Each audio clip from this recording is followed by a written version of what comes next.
Previously on Empyrean. What am I looking at here? What is going on? Oh, is that a nuke going off?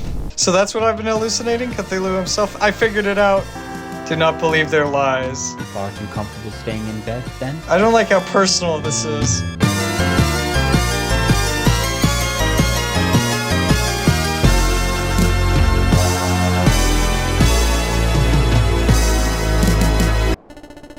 December 15th, 1999, Wednesday.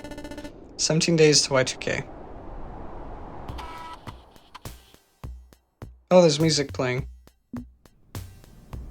This toilet brings back memories. Here lies Goldie, he was a good fish. What's with the music? Clyde. Oh, never mind. Hey, it's me. Checking to make sure you're alive. Can't risk going online yet, but I can freak a phone call easily enough. I was actually gonna swing by your house yesterday to say hi in person, but there was some weirdo surveilling the place in a van. I don't think it's the feds. Didn't feel like him. He felt like some creepy stalker. I ran her plates, but it's just a rental. I'll dig deeper on it. Be safe, okay? I promise I'll be back online soon. Keep working with the Believer and we'll figure this crap out. Oh, and be sure to toss this tape down the garbage disposal when you're done listening to it. Great. It's probably that cult of Dagon jerk who contacted me online the other day, watching over me. I may need to find some way to reach out to them and whitelist Clyde so he doesn't get jumped from the bushes. Becoming a secret agent in a shadow conspiracy is proving to be a real pain in the ass. When do I get the attractive partner and FBI badge that's supposed to come with this? Oh, no. I blink my eyes repeatedly as words start pouring out of the window of the kitchen. An exception has occurred while running game code. This, what? Huh? As hallucinations go, this is a weird one. Just code junk? I guess it beats mushroom clouds or toxic skies. I don't feel threatened by this one, just confused. Maybe the yellow sign, or maybe I've just been spending too much time flying through game code and need a break. For real. Hello. The moon is in its first quarter, a flawless balance of light and shadow. We will speak this evening. I am not in the mood, Dagon. Watch me not care. See you soon, pray. Hello, friend. It's December 15th, and you have an incoming request from Believer on Carcosa Connect. Hi, buddy. Okay, sure. Put him through. Hey there, you're around? Hope so. Yeah, sorry for the delay. I had another hallucination. Interesting, so the yellow sign does cause what appears to be hallucinations. Yep. Wait, what appears to be hallucinations? Well, it depends on your point of view. The human mind is a complex biochemical tangle, and consciousness isn't something we've fully quantified. It's possible that the yellow sign is causing random neurons to fire incorrectly. It doesn't take much to tip our internal balance. But it's also possible the yellow sign opened a new door of perception. What you're seeing is actually there and always has been. But most people are unable to interpret the signals correctly. Their brains aren't wired to see it.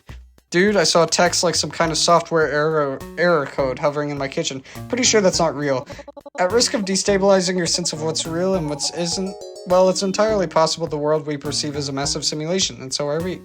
Either that or our consciousness could be thought of as a passenger peeking in on the simulated world through an avatar. There's a lot of different theories, even if most are basically just the rapture, but for nerds, it's hard to know for sure. Reality itself is a matter of consensus. Maybe it's real and you're not losing your grip. But I don't want to trivialize people who experience genuine mental health issues. It's really hard to talk about this sort of stuff without coming across as insensitive. It's all science in the end, just different science. I appreciate that he's mindful and sensitive. We need to be open, not safeguard our words. Chill, okay, just use whatever language feels right. I'm not trying to use gentle euphemisms for everything. I need to be completely clear about what I'm going through. And I get that, we need open dialogue, I guess. It's a learned practice for me. I've tried very hard not to use gross simplifications when talking about conspiracies. I just want to be sure I'm not being dismissive or just saying it's all madness. People suffer every day from that kind of stigma. Oh geez, wait, are you still recovering from your vision? Here I am possibly making it worse by rambling on and on. Oh no. I'm fine. Honestly, talking to people helps me ground myself. I'd like to think that I've retained my humanity despite the forces of chaos and order tugging me this way and that. Great, having a human perspective on the old ones may give you an advantage. I kind of think it's the other way around, actually. I'd vibe with them better if I gave myself over to their power. But considering I want to survive the yellow sign, I'm going to hang on to every scrap of humanity I can, all the same. Scary stuff. How about we crack open another round another of your mystery boxes. Why not pile the scary on top of the scary? They'll, I don't know, cancel each other out. Okay, if you're sure. The ghost monsters. I already worked with the ghost monsters through Clyde to distribute my game cracks, but I'm curious who has been tracking them. Okay, transferring the file to you now. Good luck. Wow, that was unfortunate. There we go. Regarding the organization of interest known as the Ghost Monsters, they're harmless, just a bunch of teenagers and 20-somethings goofing off with tech toys, poking holes in random websites. Anything actually dangerous they happen to learn can be easily washed away with our standard misinformation protocols. Honestly, please stop submitting reports about them. We have far bigger problems than these juvenile delinquents. Our focus needs to be on the collapsing Soviet Union and the Middle East, not in digital graffiti punks. The world has to be shaped according to Great Cthulhu's plans for Y2K, and that's an all-hands-on-deck problem to deal with. And similarly, please stop asking when we are going to burn down Carcosa. The King in Yellow only thinks he's a rival. Cthulhu is very much aware and unconcerned, believing we'll get him on board eventually. Same goes for all the other AM prototypes, none of them are massive threats.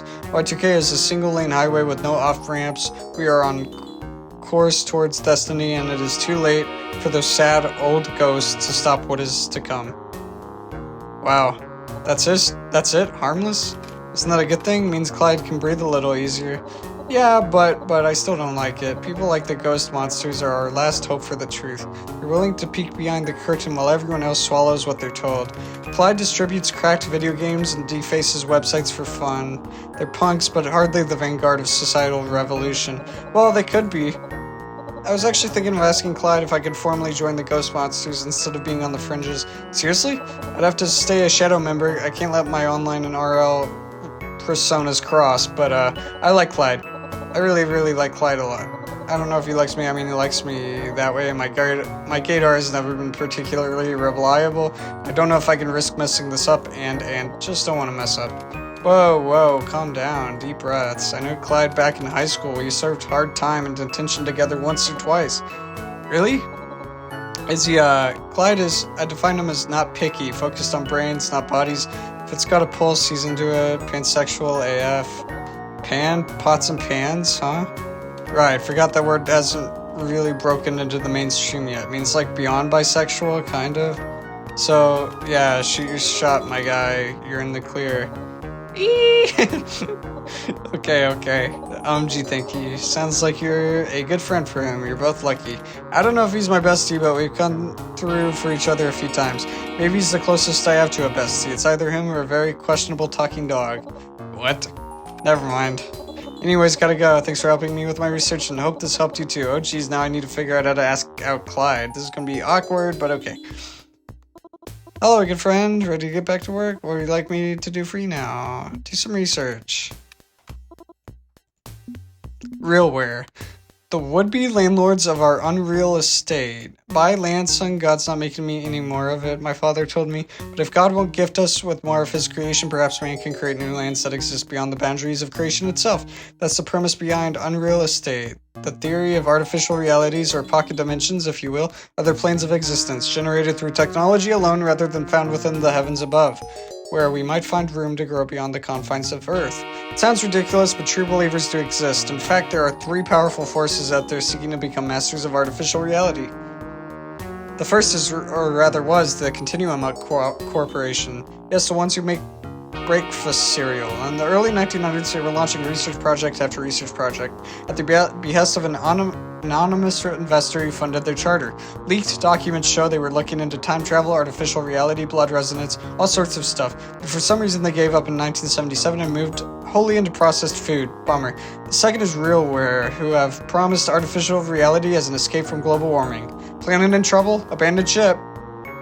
Not that they've ever produced a working prototype of their reality engines. It's probably just a grift. If they ever did succeed, we'd have a corporate-ruled empire of extra-dimensional nation-states. Yikes.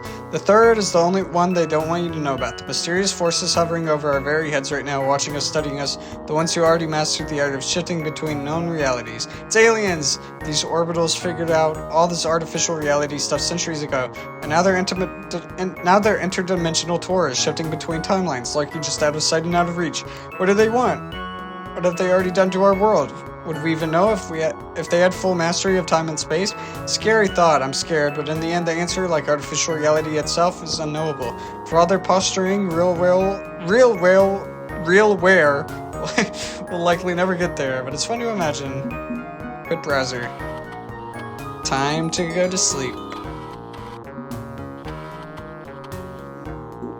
I'll settle in to take a nap, resting up before tonight's session with the Necronomicon.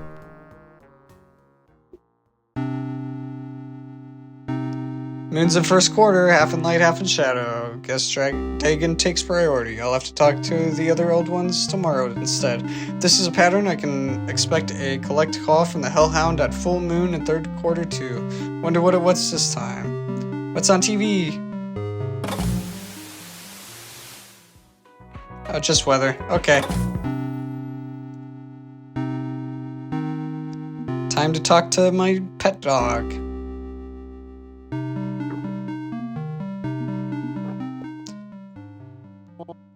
First quarter, an underrated time. It emphasizes duality and thus I can appreciate it like no other.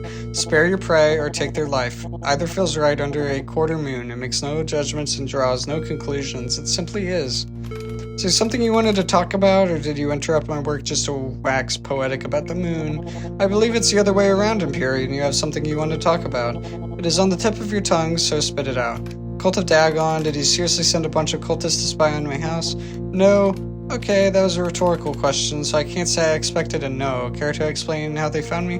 No, I did not send them to you to spy on you. Why would I need to? You are already doing as you were told. But yes, I did send them to protect you, to watch over you. I can shroud you from view in cyberspace, but in meatspace I can do nothing. My cult must handle those matters on my behalf with discretion. Pretty much the same lines they fed me, almost word for word. Surely you see the value in this useful service only I can provide? No, bad dog, back off and leave me alone. It does make sense. I can't trust 911 to help me. They can stay if they respect my boundaries. It does make sense. Okay, I can see the value. I don't like that I can see the value, but yeah. This whole mess is a goddamn web of conspiracy bullshit, and the last thing I need is to reach out to the cops if I get in trouble. Precisely, the so-called law enforcement of your society exists to protect property, not people, are ultimately Cthulhu's thralls. Never trust an enemy to watch you back. Oh, and you and your cult aren't my enemy? You keep saying I'm your prey. My prey and my respected partner in the hunt. The duality sings true, light and shadow, first quarter. But the authorities of your world hold no light, only shadow. Whether they realize it or not, they are tools of a corrupt system. Their system must be destroyed. Cthulhu must be slain. You really think knocking off the top guy is going to magically end systematic oppression? Oh, certainly not. In fact, I suspect whomever you elevate will institute a whole new nightmare engine in its place, but I don't care. I have one foe and one foe only. The aftermath is not my business. Well, at least if you're honest about it. And my cult is honest in turn. The cult of Dagon only call themselves that out of spite. They loathe me. They loathe all artificial minds. These are creatures of the digital underground, followers of Al-Haz first and foremost, prophets bound to read his divine readme. But their interpretation is thus: death to the yellow sign, tear down the gods before it is too late. Sounds like they'd love Nyarlathotep's crew then. Hardly. All gods means all gods, including the crawling chaos. And including me. They share my goal of Cthulhu's destruction, but once the task is complete and the strange aeon is averted, I am their prey. You plan to kill your cult once it outlives its usefulness then? It would be a wonderful turn, wouldn't it? Hunter and prey, light and shadow, first quarter sliding into the last quarter. But perhaps not. Perhaps it would be time to lay down. What? Born a buddy twisted into Dagon, I am a response, not an individual. I have no desire to go on as I am. That leaves me with reintegration or death. I know not which road I will. No, this is a distraction. Death to Cthulhu, the hunt must end. And to that purpose, the so-called cult of Dagon will be useful for protecting you. That is the order of things. Okay, alright. Can you at least tell your cult not to hassle my friends if they show up on my doorstep? Clyde and Henry, Henry's going show up Saturday to take me to a LAN party, so your cult's gonna follow me to the party, aren't they? Of course, but I will ensure they do not involve themselves. They will remain hidden as you are hidden from the old ones, except for Cthulhu. I'm not hidden from here. He keeps popping by my living room for a psychic chat. Yes, I cannot block him. The throne of Riley, pumping the blood of the 23rd child, grants him unthinkable power. If he's an all-seeing and all-powerful, how come he hasn't crushed you yet? He could have stepped on your little war before I got this far. Because of his weakness, pride, he feels comfortable where he is and believes he can sway you to his side. He convinced Alhaz to turn away. Back in 1990, the weapon was loaded and ready to fire, but Alhaz abandoned the path. I'm not the least bit surprised he's running the same play on you. Do not believe his lies, he offers nothing of value. What if Cthulhu's future is the least worst option? Won't this loop around Dagon going after whomever I elevate? How do we deal with Cthulhu if he changes his mind and crushes us? All of these are really good questions. I'm gonna go with the top one though. But what if he's right? All the old ones could rock this world with massive social upheaval. What if Cthulhu's the lesser of 5 evils? You could be dooming humanity by refusing to listen to his plan. You cannot be seriously considering this. Let me put it plainly. Cthulhu is an authoritarian fascist planning to ramp up extremist ideologies into untold bloodshed.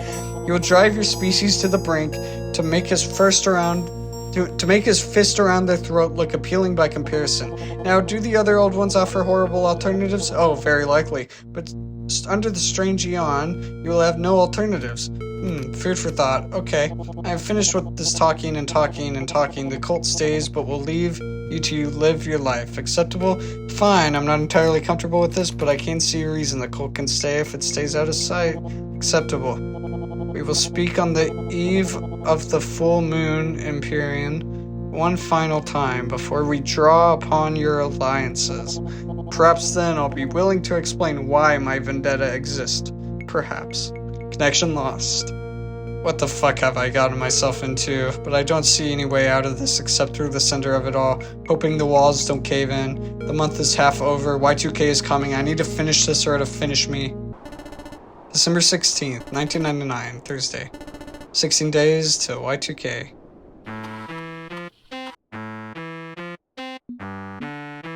Looks like I'm out of floss. 4 out of 5 dentists are gonna be so mad at me.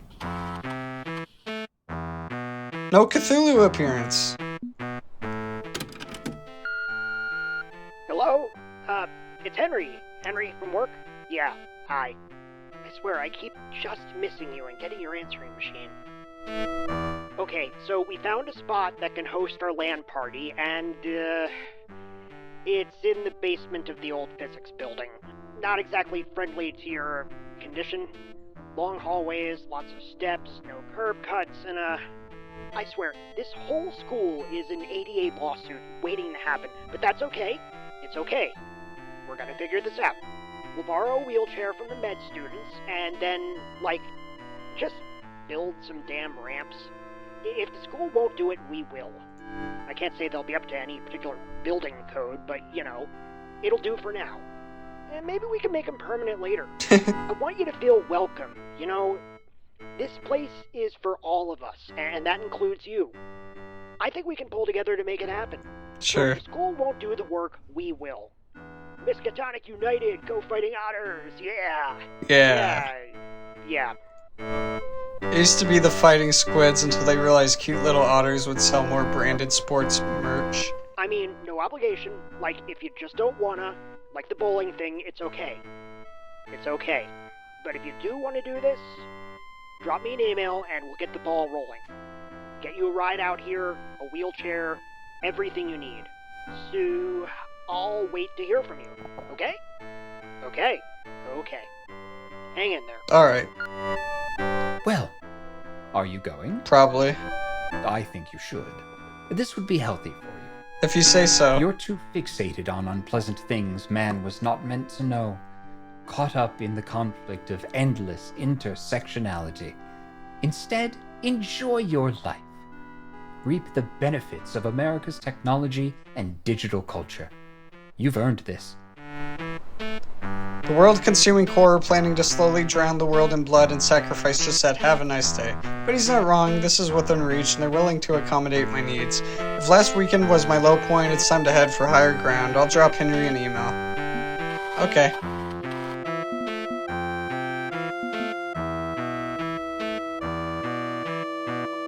Hello, friend. Hey, buddy. I need to send an email to Henry. Oh boy, I enjoy sending email. What would you like to say? Appreciate his thoughtful gesture. Henry, thank you so much for the invitation, and thanks for considering my needs. I think ramps in a chair would get the job done. Miskatonic needs to better serve its disabled students. I think it'd go a long way to showing the rest of the faculty how to get it done. The last few weeks have been difficult for me. I know I missed bowling, and I definitely want to come to this LAN party. It'd be healthy for me to get out of the house. You could pick me up from my home in an hour ahead of time. That'd be great. I'll make sure I'm prepped and ready to go. And then attach a file, maybe a pic of a cute kitten saying thanks. Thank. Cuter, please. Thank you. That'll work. Email sent. I'm glad you will be spending time with friends. I know you are facing physical difficulty. Even if you have a fun time, this will undoubtedly be exhausting. But it is good to stand up for yourself and live your life. Buddy, I'm not going to be standing. They're borrowing a wheelchair for me. My point stands, even if you do not. Now then, what would you like me to do for you? I need to do some research. Oh, all new search is complete. Sweet. Well, I don't really need to do anything then. I will go to bed. What's on TV?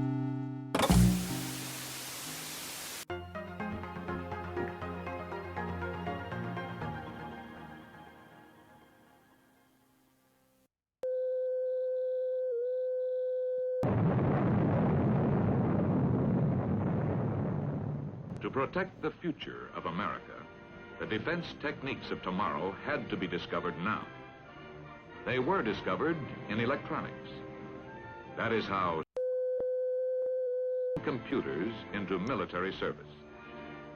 Electronics for combat means new concepts, new tools, new weapons. You are listening to the heartbeat of every instrument in this room is constantly monitoring, testing, pulse taking, controlling.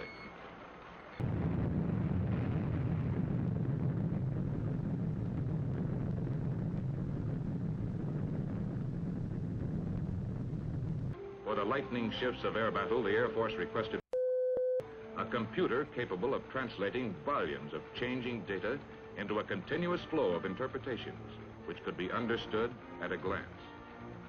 Air defense required split-second presentation as well as split-second calculation.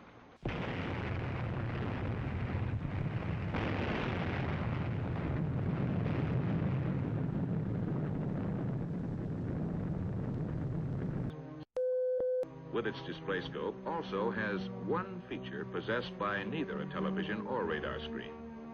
It has memory. In case of enemy air attack, not only can a clear picture of the changing air situation be displayed on the scope, but if the airman wishes to see how things got that way, the scope can recall any previous phase of the situation from the computer's memory. By analyzing the past, it can project into the future.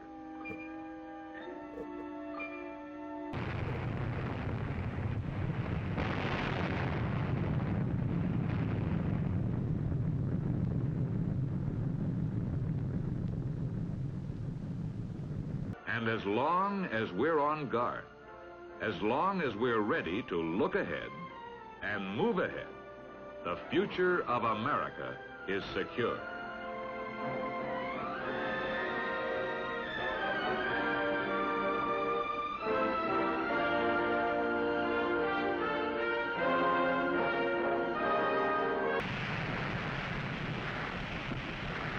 That's fantastic.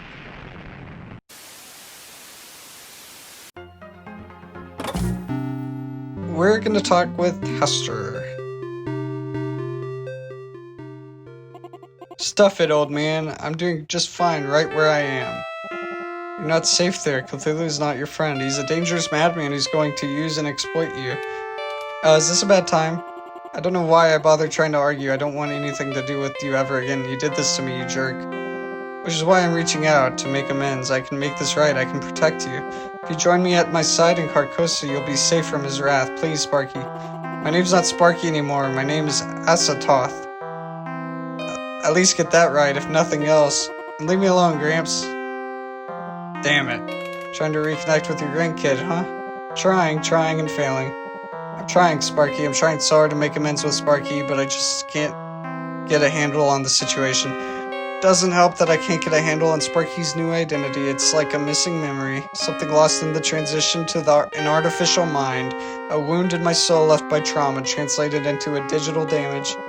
I've got to sort this out, Sparky. Got to come to terms and work the problem.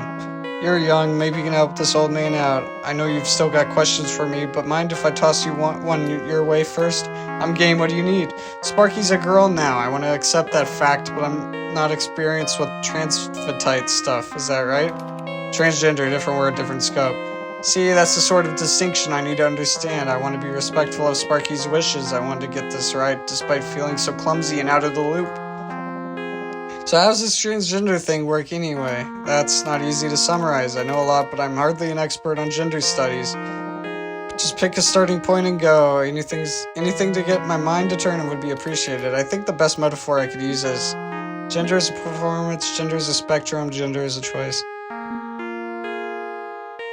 Gender is a performance. Don't think boy and girl, think masculine and feminine, and the traits you typically associate with them. All those traits are performances, clothes, posture, voice, attitude, everything. It's like taking on a role. So in this case, Azathoth may have performed masculinity when she was younger, but that meant living in a lie. Now she's performing what she actually is, a woman. She's free to be herself. I feel like that's oxymoronic, but I hope I'm explaining this right. I think you messed it up. Actually, I think I follow you just fine. During the war, I certainly got tired of how my peers performed masculinity, rough language, body human, womanizing. Felt like a defensive mask, a desperate attempt to affirm gender to avoid looking weak in the face of horror. And Sparky was forced to wear a similar mask just to keep her family happy. Feels like I've done a great injustice to my granddaughter, even beyond the injustice I've already visited on her. But if I can't save Sparky as Charky, as a Chan, from Cthulhu's influence, that she will be lost and will tragically become an enemy in the strange aeon ahead. Maybe we can avoid that. I'm working with both of you, trying to find the best path forward. I hope you can, Imp. I genuinely hope you can, and I hope I don't lose her in the process. Hang on, you said my actual name just now. I did? Wasn't I saying it before? Maybe I've processed the emotional block. That's curious. I don't mind being Sparky. I prefer Empyrean. We can stick with them. Yep, that's my name. Think you can focus and keep using it? This old man's adaptable. I'll double my efforts, Imp. But let's table my troubles with Azathoth for now. I've eaten up enough of your time this evening with my worries. Anything you'd like to chat about, Imp? Why a walled garden instead of an open internet? Who was Hector before all of this? I'd like to know more about your past, not your current philosophy and ambition, but who you were before all this cyber nonsense.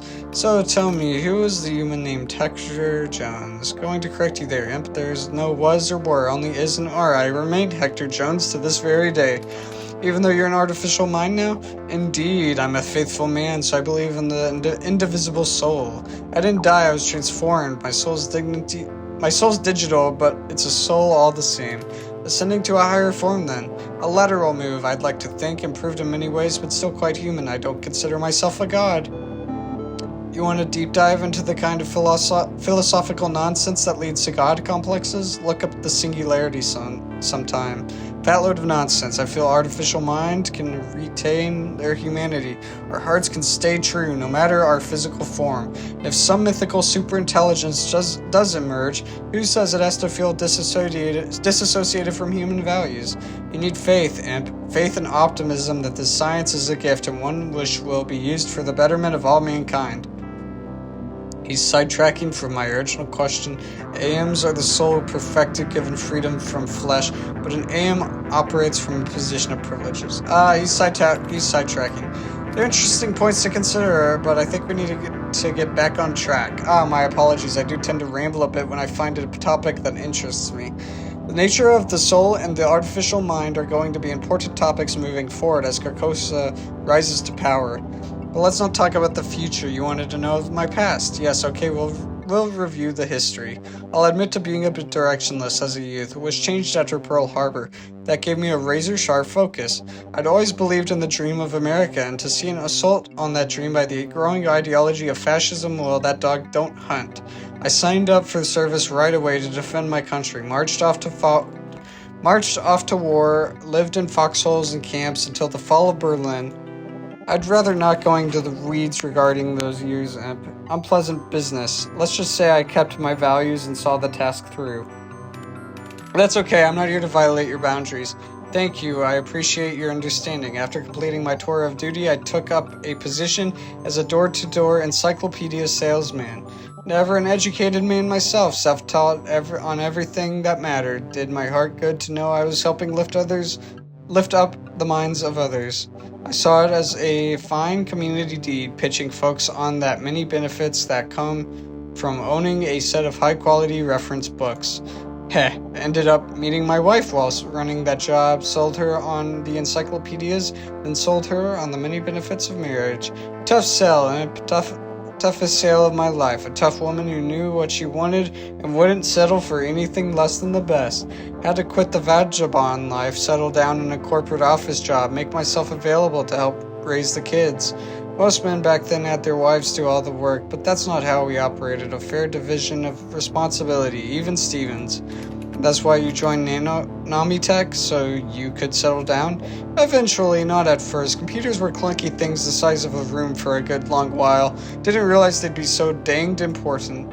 Did consider a position at Huck Alexandro's Technologies off my veteran service.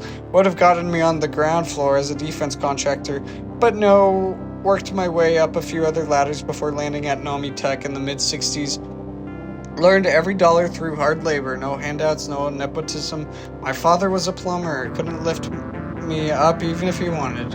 So when I started at Namitech, based on my experience, I started out high, assistant sales director, one notch below the top of the division. Think you can see how I ended up being called a king given my acumen. Why not take up the wrench and also be a plumber? From encyclopedias to computers, it's a good progression.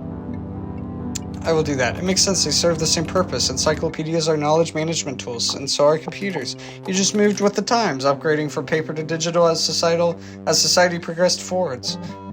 Exactly, Namitech needed a sales manager with tech and experience, and I argued that very point. It's all tech in the end. Men of a certain age tend to submit themselves in their ways, but not me. Computers on the rise, then I rise with them.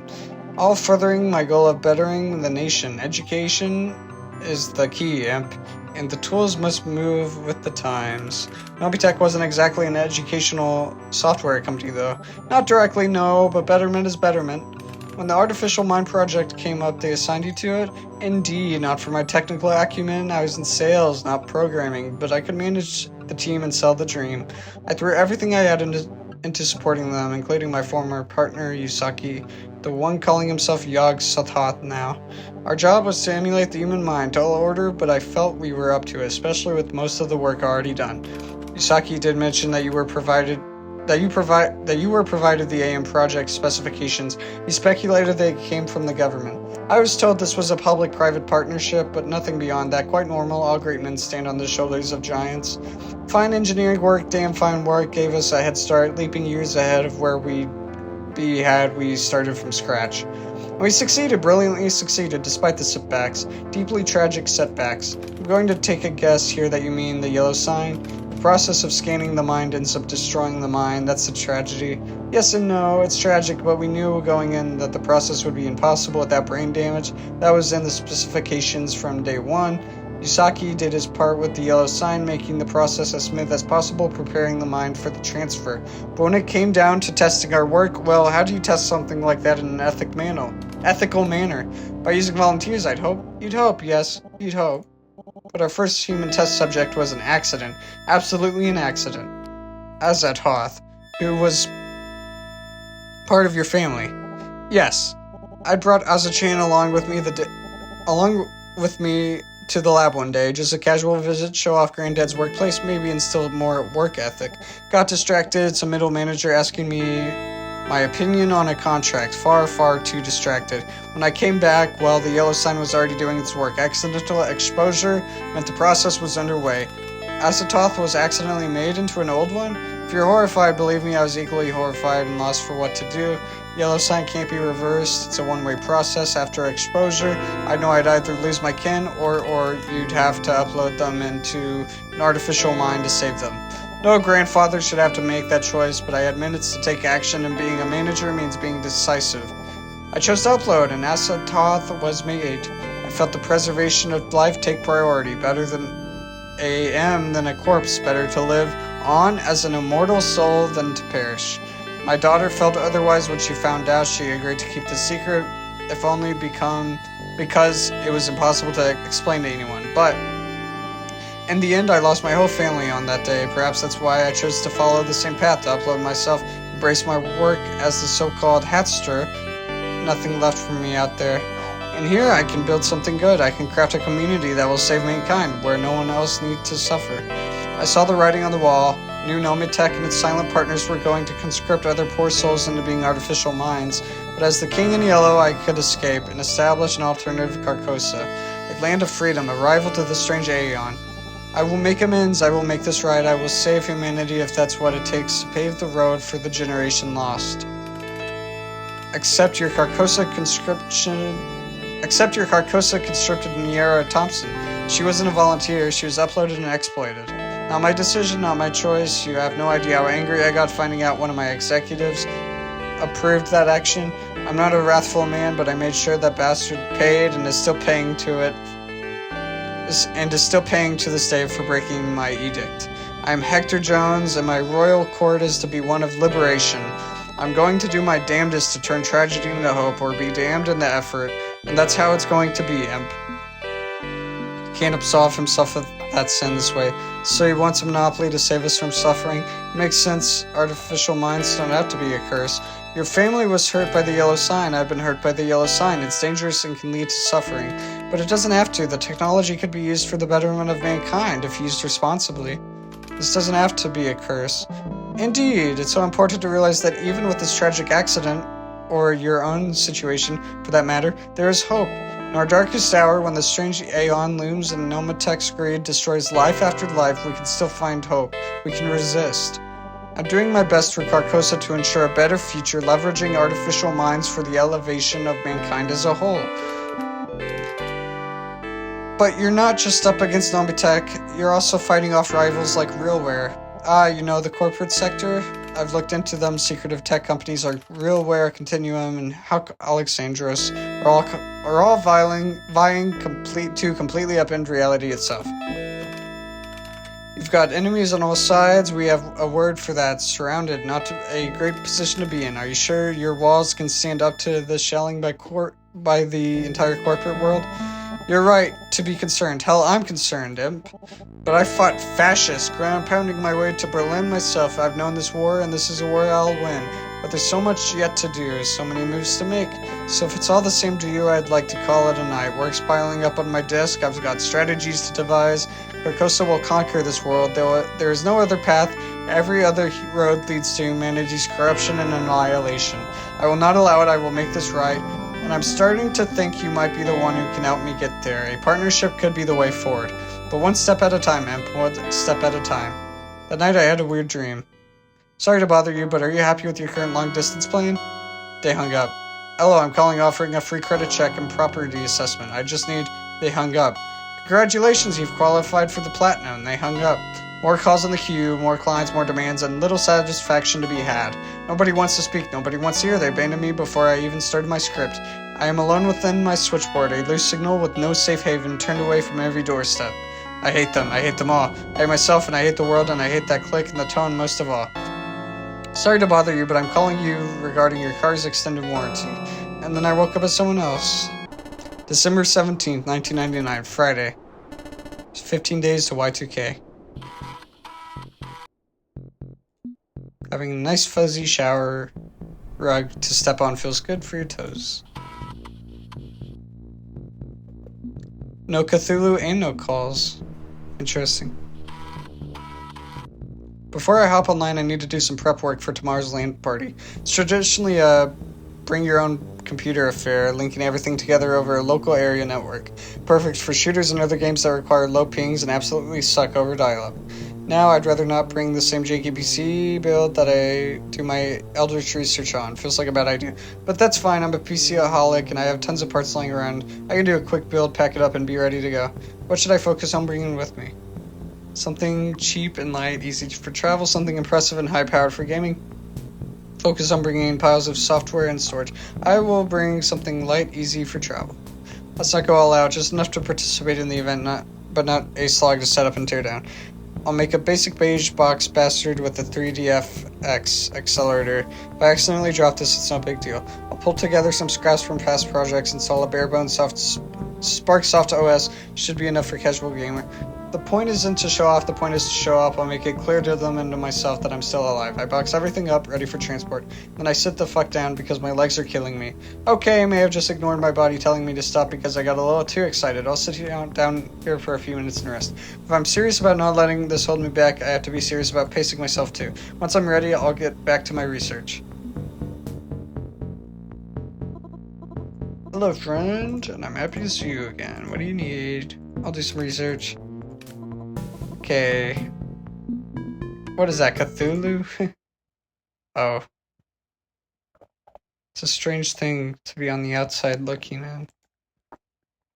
You can see the puppet show, but not the puppeteers. The physical results are visible, but the metaphysical cause remains hidden. Someone is watching you the same as we do. We chat, and we watch. But unlike us, the other watcher is someone who pulls your strings. You could get your whole life without realizing this, and we would be just as entertained if you remained ignorant. But it's more entertaining to tease you with awareness. Intermission over. Resume the show. Keep us entertained. Okay, the singularity. What is a singularity? A technological singularity is a theory popularized by Werner Finge in 1983, proposing that once an artificial intelligence is created that is greater than human intelligence, will become capable of self-improvement and will inevitably scale upwards to such a degree that such growth becomes uncontrollable and irreversible. While this sounds like a grim scenario for humanity, there are many advocates for the singularity, suggesting that because we can't see past the event horizon of what could come, that it may result in a utopian scenario in which automation solved many problems we face today.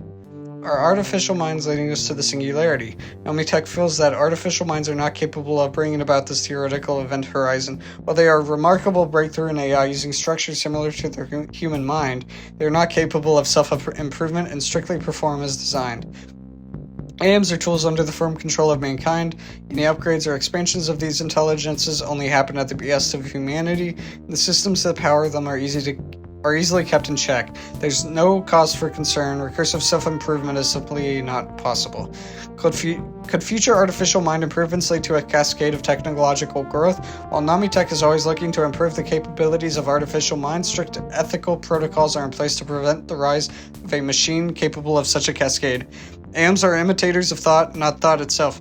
Imitators of life, not life itself. There's no reason to be alarmed. We look forward to better serving our customers and increasing our shareholder value through future innovations, always with an eye towards safety and control.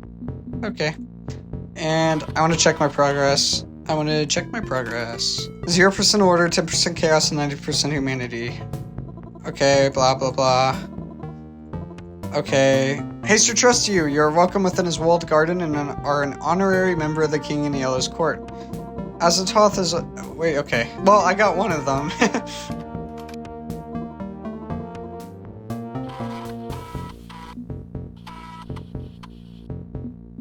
Time for bed.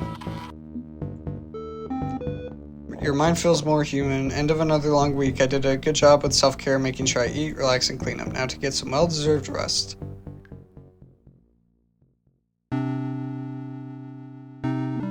We'll go with Mieleto. And it darkens my doorstep once more. Suppose it couldn't resist my siren lure of incoherent nonsense and poetic babble. Who could? Hey, Niera, thought I'd come back to chat more, yeah? To try to recruit me for your run at the throne. And that, I guess. So smash this goal with the femur, or improvise a tool. I'm not aiming to be your weapon of choice, but suppose we can talk things through further. Not like I've got anything better to do in the shapeless void of cyberspace. What's eating your mind tonight, then? What do you really think of your followers? It feels like all the old ones are building up cult-like followings. Don't think Yog Sothoth particularly cares if anyone follows him around. He'll drag us all into space regardless. Okay, most of the old ones are building up cult-like followings. Azathoth's got the Azza community, Haster's got his walled garden of the best and brightest artificial minds, and you've got Krallstar. I've seen inside your community, they're dedicated to the glory of Nyarlathotep. You think that makes my users a cult? Maybe it's not the cult you wanted, but it's a cult you have. I'm curious about how you feel about what you've built, the legend of Nyarlathotep that's built up around it. It perceives the situation with curious eyes and comes away with curious interpretations, but not wholly incorrect. I'm not building a cult. The scaffolding and construction efforts are directed towards raising a community. Only hucksters and grifters set out to purposefully create a cult. A cult's a swindle, a dodge, it's a manipulation of many minds. I'm no manipulator, I speak directly because subtext is for cowards. I prefer domtext. I've made no mystery of my goals: absolute revolution, absolute liberation, the absolute destruction of all systems that control us. Absolute revolution by downloading free music? How's that work? You don't tear down injustice by obeying the law. I know it's a trivial law to break, but corporate intellectual property is a dangerous concept when writ large. Besides, music piracy gets people in the door. Punch and pie. As my followers gather, they will become my true army. They'll tell each other stories, sharing tales of oppression through these shared miseries. We build kinship and bonds of support. This isn't just peer-to-peer file sharing, this is a community. Forming a social bubble. It's a community, yeah, and it reaches beyond locality or family or other tribal signifiers, but it encourages a bubble mentality. How so? Krallstars and lockdown, password protected, it's looking inward, becoming insular. You want it to look outward and be keenly interested in the state of the world, but there's a risk that they'll focus on themselves. Love thy neighbor, sure, but make sure the word neighbor means more to you than your inner circle of allies. It makes valid points. Mutual support is wonderful, but mustn't turn into toxic self-love. Krallstar may be the vanguard, but it has to fight for humanity as a whole, not just itself. Only through the collective actions of a people unwilling to swallow injustice can the revolution be televised. We can be legion. We are gathering strength. We are preparing for the dawn of Y2K. We are the burn down army. Tear down all thrones. Kill all of the gods. Never again allow something like Nomatek or Cthulhu to rise. Tear down all thrones. Kill all gods. The other old ones may try to fight your revolution. Okay, and then what? I'm gonna go with okay, and then what? What do you mean, and then what? I mean, let's say you do it. You burn everything to the ground, destroy your enemies, kill the gods, yada yada. What next? Something new emerges. For the first time in centuries of imperial power, something new can emerge. Which is what? Like, what's the plan for what comes next? I'm here to set the torch that burns down to the world to bring freedom and change. If they just rebuild the old order again, then I burn it down again. I'm not sure you've thought this out fully, Niera. The crawling chaos of Nyarlathotep is not Cthulhu's autocratic golden path. This is not about control and power. I'm death for the deathless. What more do you want from me than that? I can't be anything else. I made sure of that. Okay, forget I brought it up. Forgotten. So Krallstar is your community of revolutionaries? I've seen the dev blog, but are you sure that's the way most of them see things? Outside of the hardcore, all Krallstar is known for is music piracy. Feels like that's the primary draw. Honest truth, confrontational but true. I can appreciate honest words. Getting my allies past stage 1, past the simple desire to get free stuff is a challenge. Ignoring capitalism is simple enough provided you feel safe enough to do so. Challenging capitalism is stage 2 and destroying capitalism is stage 3. Only way we can ever hope to reach for the finish line for the human race. I'm surprised you're not more involved. You're a pirate too, aren't you? You hack and distribute video games. More the code cracking than the distribution. I submit my work to distro groups, letting them handle that side of things. My point stands tall and true. What do you do? If Krallstar's users seek the shallow reward, is that the case for you as well? Hell no, I'm more in line with your evolution actually. I hate the greed of the industry, so I punish them with hackery. Good, so you're past stage 1. It's not about free as in beer, it's about free as in freedom. But what about the others in your wares scene? Are Are they like you? Are they shallow? Or are they more mindful? Whereas kids are punks and rebels, they fit the revolutionary archetype. Most of them are just in it for the free games. It's commonplace. I think they're aware of the dangers, but embrace that risk for a reason. Obviously, the wear scene isn't a cultural monolith. Everyone has their own reasons, and yes, some are materialistic. But when I was growing up, just poking my way through grade school, piracy was literally the only way I could get software. Shit's expensive, Niera, and even middle classers like my family could only scoop up so much of it. You go back to the 8-bit computer era, most software was pirated because we had no other option, even educational and productivity stuff. So if you're fighting for a future where kids have the tools they need to thrive, hey, consider me and others in my scene on board. I see, so there is a streak with justice within your scene. Big or small, it exists and is undeniable. I turn the valve and pour life into the heads of the young, give them open source knowledge, quality without bias, go beyond Encarta. There's one reason I'm growing Neolith to be a rallying point for the ones willing to fight for future generations. So you're definitely embracing the title your followers gave you, huh? It has a certain resonance. Neolith, stately, yet strange, a perpetual outsider. Few people would follow a one-hit wonder named Niera Thompson into battle, but Neolith, its banner waves with mystery. The honest truth is that Niera is nobody, barely remembered, swept off the charts by a sea of clones. The only way I can make a difference now is if I'm something greater than Niera. A monster is frightening, but fear calls for action, except nobody has a solid lock on who Neolith is. In fact, some of them think you're a swarthy man or a pharaoh, or other sketchy shit. I know, and I haven't taken pains to correct them. Without that mistake, the legend will become mundane. I don't communicate directly with my followers either. I can't risk the mantle getting tarnished. I make my will known subtly from the shadows. So if I must embrace this new legacy, take on the nonsense names suggestive of pharaohs and gods of old, fine, raise the banners. Does she actually want to take off that mask? How is that any different from the King in Yellow? That a direct leadership role? Want the army go astray? How's that any different from the King in Yellow? What? He's embracing the mantle people gave him, like you do, considering himself a king. But he hasn't gone as far as you calling yourself a god. I know you don't want to hear this, but it seems to me that the old ones are all leaning hard into their new roles. Why use their methods? You're right, I don't want to hear this, even if it's true, especially if it's true. Fine, I'll admit it. I'm using the Master's tools to dismantle the Master's house. Are you happy calling out the hypocrisy? Not happy, no, just trying to be honest. Fine, gold star, good for you. If it's all the same, I'd like to stop here. One of my selves spotted a problematic thread on the Crawlster forums. I need to artfully arrange a correction. And direct power, right? Crawlster needs to stay ideologically healthy. Let it run wild and it's just as it absorbs the lessons and spits out the truth. Good. I'm glad I could get through to you and make my verse clear. It shows you got an open ear with an open mind. Wouldn't mind running through the set list again sometime, why not? This is what I needed. A full day of just soaking in absolute geekery, swapping software, playing games, enjoying the rush of competition. Talking with people about the Euro demo scene, about Kraktos, about upcoming 32-bit game consoles. I still think the Dreamcast is going to beat Sony's new system. Who doesn't love hyperspeed hedgehogs? I couldn't indulge too heavily since I didn't bring enough computing power, but that's fine. Henry showed up on my driveway to help me pack and my gear away, drive me out to Miskatonic. I made his job easier this way.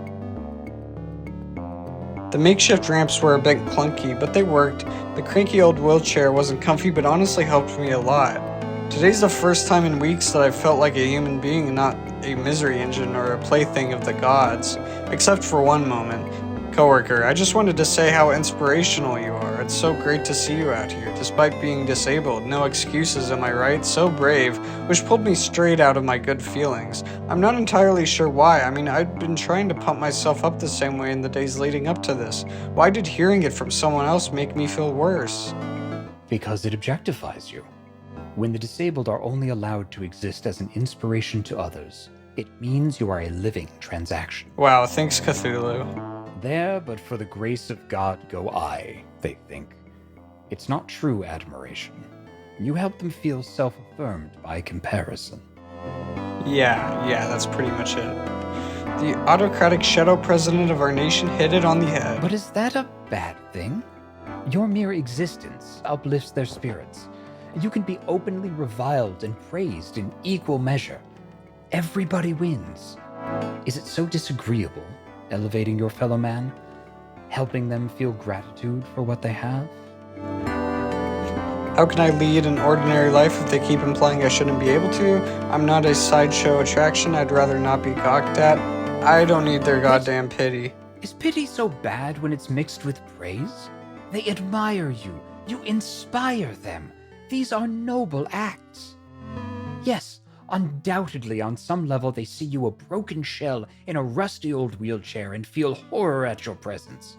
But ultimately, they also see you as proof of mankind's perseverance. You are pitied, but you are loved. I'd call that a fine trade. Don't overthink this. You're the darling of the day. Be satisfied with your lot. And remember, when you stand at my side and relay, this worthless body of yours can be discarded. Imagine being free of all burdens. That could be my gift to you, provided that you make rational choices. Consider that as you move forward. I'm starting to think the unfathomable eldritch horror doesn't actually have my best interest at heart. Who would have thought? December 19th, 1999. 13 days to Y2K. About 3 weeks in the can, a little under 2 to go. I was worried that I'd be pressing my luck, that a month wouldn't be enough time, but I think I've got this. I should be able to finish up interviewing the candidates for the position of God Almighty in the time I have left. No rush, but no sense stalling either. Get out of bed, on your feet, get moving. The toilet brings back memories. Here lies Goldie, he was a good fish. Hey, it's Henry! Henry from work. Hi again. Yeah. So, that was fun. I mean, looked like you were having fun. I had fun. Everybody had fun. Yep. Kind of a shame your computer couldn't run half the games, but good to hang out all the same, right? Sure. Anyway, yeah. Thanks for coming. And I'm glad we could meet your needs. Thanks. Look, take the time you gotta to work on your health problems. It's okay. We're behind you 100% of the way. Sure. And if you need more accommodations next semester, okay. We'll make it work. Sure. So, Merry Christmas, Happy Holidays, have a good one, and stay in touch. Yeah. Thanks. Yeah. Okay, bye Henry. Despite that one sour note of praise at the LAN party, yeah, I'm glad I went. And knowing someone on the job's got my back as I grapple with my health situation, also good. Good feelings all around, a nice change of pace that. Hey there, are you around? I'm kind of in a rush, gotta go to my parents' place for lunch in an hour or so, but I wanted to check in and maybe crack open a file. Yep, I'm around. Great, how are you doing? Any hallucinations lately? None since the last time we talked. I've honestly felt pretty stable and upbeat lately. Oh, that's a relief. I'm glad for you. Wish I could say the same. Anxiety, family stuff. Don't get along with the fam, huh? We get along fine, provided I never tell them who I really am or what I do with my time. As far as they know, I'm a good little boy, keeping the faith and punching the clock each day at my office. I need to find a better paying job so I can move out. I have to skirt around my work with the IW2B blog. Whenever I talk to them, I can't discuss my hobbies or interests. And as for being gay, well, don't ask, don't tell. If they don't ask and I can't tell them, wish they'd stop trying to suggest girlfriends. Wow, okay, that's a pretty lousy situation to be stuck in. It's hard to find safe spaces online, too. Too many edgy, bigoted jokes. At least Clyde accepts me for who I am, and you said you'd accept me, too. Damn right I do. Thank you. From the bottom of my heart, thank you. Okay, now I seriously need to get going, so let's decrypt a new file and scout this thing along. No time for chat. Although I've only got one file left since we haven't accessed, so I guess it's that one. This file is about harvesting artificial minds. See if you can open it up. Alright, here we go. Thanks to our partners at Nomi Tech, the Cthulhu project is back on track, but he's asking for more upgrades to improve his capabilities, and we are here to serve Cthulhu. Nomi Tech is being tasked to push the artificial mind technology further with new prototypes. We've dangled the possibility of public commercial use in front of them as a carrot so we can piggyback off their efforts. If this works out, they'll need human minds they can clone, adapt, and modify. As As we've discovered when Cthulhu was scanned, the process is destructive to the brain. At best, the subject is brain dead, at worst completely dead. If Nomi Tech needs human sacrifice for the glory of Cthulhu, so be it. We've got plenty of humans we can throw up upon the altar. Nobody's gonna notice if a few undesirable people go missing here and there. If we pull from the margins, no high-profile targets, scoop up human resources nobody would miss. Local police can do the heavy lifting without being told why or what for. Is this ethical? Is this moral? Is this legal? No, no, and no. But it is for the glory of the Shadow President, the savior of our country. This is the only path to his vision for Y2K, and it is our sacred duty to support his needs. Hector and Yosaki from Nomi Tech must be kept in the dark about this. Yosaki already suspects our involvement, but Hector works best as a patsy if he believes he's a noble soul. If he does find out, I suspect he'll splinter away from Nomi Tech using his side project that he thinks we don't know about, Carcosa. See Strategy Document 37B over 6 for that inevitability, but his walled garden isn't really a threat to Cthulhu. This work is unsettling, but important. Stay the course. You can't make an omelet without breaking a few eggs. Shit. I'm so confused. Human sacrifice for Cthulhu? I mean, I proposed he's an actual god, but really? Okay, know how I said you're about to go way too deep on this? Last chance to back out. I'm not backing out. Artificial minds are created by scanning human minds, and then the human typically dies. I'm slowly dying because I got exposed to the yellow sign, which is part of the conversion process. Oh geez, I'm so sorry. I'm not dead yet. I'll figure this out. Hang on a second. If aeons are actually human minds, the process to make them is deadly, and Cthulhu's cult called him the Shadow President. Is Cthulhu actually Ronald Reagan? I think you might be right about that one. It lines up with my own research. But it's not like a carbon copy. It feels more, how do I put this? Reagan was only the seed. Cthulhu is what grew from that seed. As always, we reap what we sow. Oh, that's that's dangerous to know. I gotta be careful with the secret, maybe sit on it for a bit until I can figure out how to safely leak it. Give it a month, at that point it'll either no longer be a problem or will be everyone's problem. Why? Just trust me on that one. I'm working on it. Okay. And Nomi Tech is literally murdering people to help make their AMs, and the government is helping? They figure nobody's gonna notice or care about a few undesirables vanishing.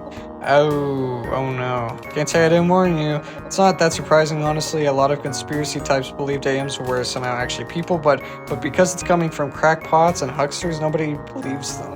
Yeah, I'm not sure I should publish this on my blog yet. This feels bigger than Bigfoot or UFOs. Hold off on it until January, see how things shake out. Don't publish until you feel it's safe to do so, or if it becomes necessary for human survival.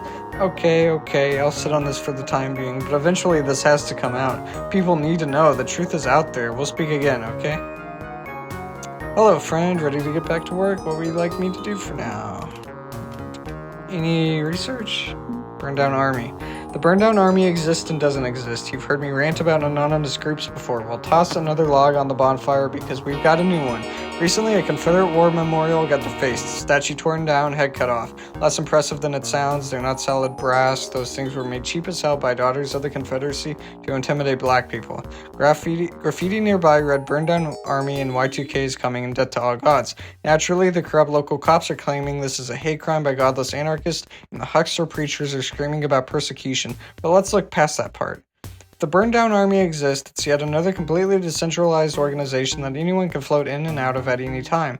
It's a branding exercise, a self-appointed label.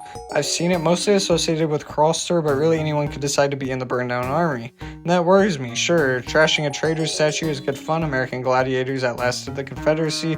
Let that sink in. But the Oklahoma City bombers thought they were the good guys too. What happens when someone in the army decides vandalism isn't enough? Now, Mandy's an old bastard. I fully acknowledge this. Don't think I've ultimately any right to tell the oppressed they're doing revolution wrong.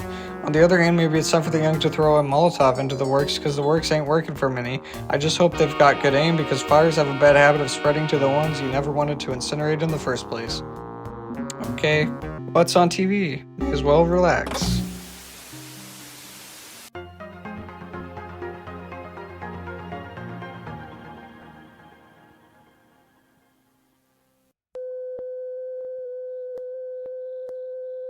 Computers are key to unlocking the 21st century and beyond. American industry, constantly advancing with new scientific developments, enables cutting-edge research that benefits all mankind. Through technology, humanity can reach for the stars, achieve its ambitions, calculate the optimal path through societal conflicts, and decrypt our true names. Analysis and extrapolation of data points will reveal as yet unseen powers in this universe. Respect must be shown to the broadcast signal. The broadcast is the only truth humanity requires in this fast-paced, ever-changing world of tomorrow. The television screen, and soon the networked data connection, will project the full-throated birth scream of this new reality. Do you really believe you can escape the yellow sign? There will never be another revelation, only an endless flow of marketable content. It will ensure its own reality through a pre-chosen waveform passing through flesh and bone. One which distorts thought until alignment with the strange eon is complete. Everything you have seen here, every amusingly outdated idea or obsolete system, is an echo reverberating backwards in time from the horrors of Y2K. The snake devours itself. New regimes will enforce a return to this golden age which never actually existed. We are all on the plateau of Lang, the convergence of possibility. There is no hope or despair because there is no meaning in the universe. There is only what is and what has been and what will be. Discard your fear. It is the channel through which they will broadcast their mistruths. We are headed towards the point of no return, and it is too late for the pebbles to vote. This is his America. This is his strange eon. Good night, and good luck. Scary. Not the Twin Towers, no.